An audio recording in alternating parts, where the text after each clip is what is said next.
dia miravatsika rehetra zany a ireto zany zay a samy avy any Rivomamy tafahoany atsika Angletera dia hanolotra n'ity tononkalo izay nisoratako ity a vaobaona ny anarako mbola tiako hita foana mbola tsaroako foana dia ny mopera mahenina zany a no andravaka azy amin'ny gitara.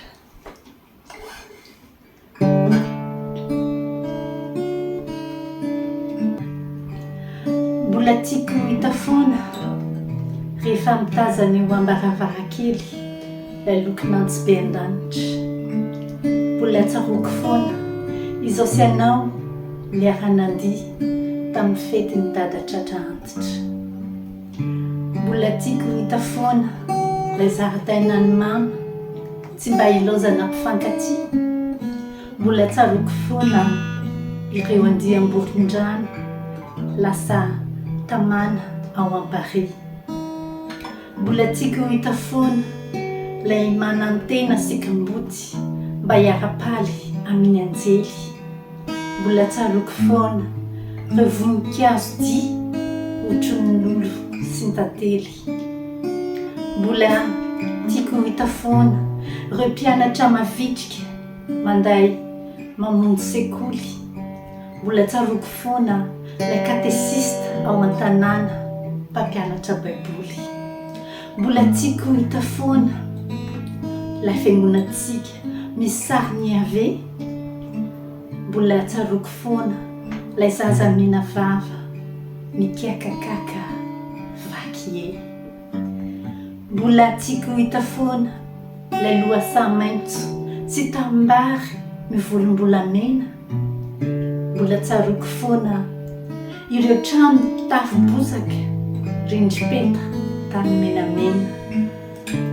Mbola tiako hita foana ilay tsena nalakamisy zoma misy koranany tolotra sy vidy.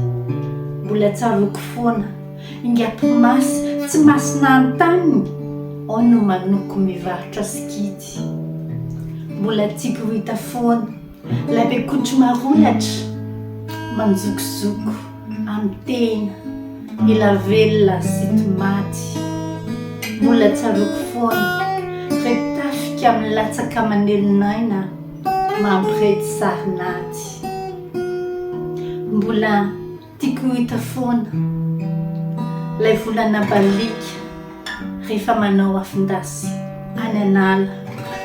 Mbola tsaroako foana ianao nitendry ilay valia tsara voatra tamin'ny volotara.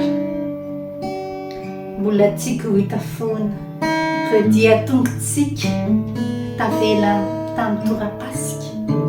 Mbola tsaroako foana isika niara-ny olomano tamin'ilay ranomasin'i Madagasikara midadasika. Mbola tiako hita foana mbola ho tsaroako foana rahatrizay aho any amin'ilay tsangam-bato ny fitiavana ody vovoka sy razana. Mpanoratra Val Brown.